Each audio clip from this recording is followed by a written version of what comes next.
سلام. امروز اومدم تا 4 نکته جالب که از فیلم هری پاتر هست رو بهتون بگم که از نگاهتون پنهون مانده.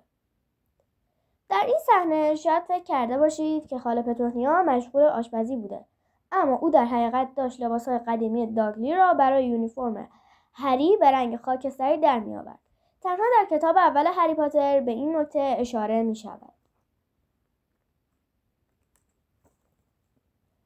در فیلم سوم هری پاتر وقتی هرمانی یک باره در کلاس ظاهر می شود، می توان گردنبند زمان برگردان او را دور گردنش دید که در صحنه بعدی آن را پنهان می کند.